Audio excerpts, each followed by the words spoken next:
Amanda Clark writes and says, if the government did have contact, why would they not share it with us? I know it starts from a conspiracy theory place, but I just wonder if there would be any logical reason to keep the info from us. Good question. Yeah.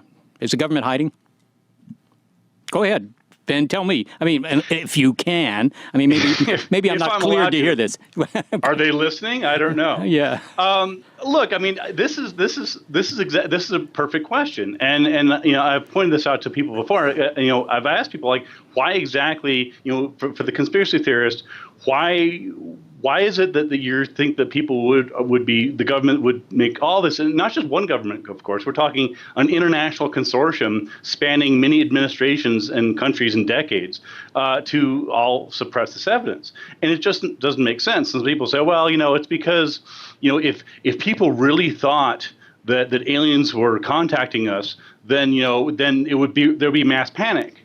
And of course, the reply to that is, but if you look at polls, many people already think that aliens have contacted us. So right. that has not happened. So that explanation, well, there would be mass panic. No. A lot of you, like as you said, you know, depending on what poll you look at, between, you know, a quarter and a third of them already think that. So that clearly hasn't happened. They don't have an answer. They're still going to work every day, you know. Yeah, but couldn't you make the argument just because somebody might think that it happened is very different from being presented with hard evidence? That could create the fear. Like some people think Trump will be a great president. If he becomes president, they might be like, holy shit, what do we do? Yeah. You know? Yeah, well, there may be something to that. I mean, Ben, it's okay to say, well, I believe that it's true, but if the government were to come out tomorrow, and after all, I mean, Hillary said something on a late night talk show about this, that she was going to get to the bottom of this. I must confess, I don't understand that, because if the government powers that be who can get to the bottom of it, presumably, say, well, yes, we have the aliens freeze-dried and stacked up at Area 51.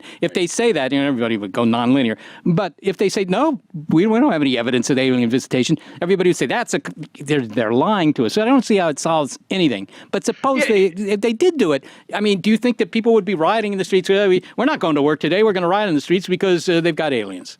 No, this is absurd. I mean, again, the government is in a no-win situation, because the thing is that even if the government came totally clean tomorrow and declassified everything and said, look, here's what's going on, you know, at Area 51, here's you know, Air Force bases, the fact is that the conspiracy theorists wouldn't believe them.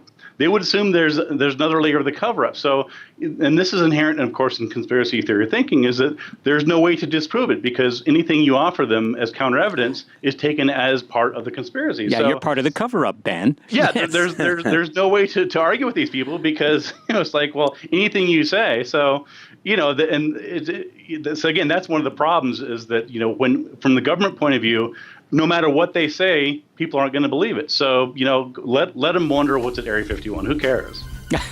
Yeah, they don't seem to care at Area 51.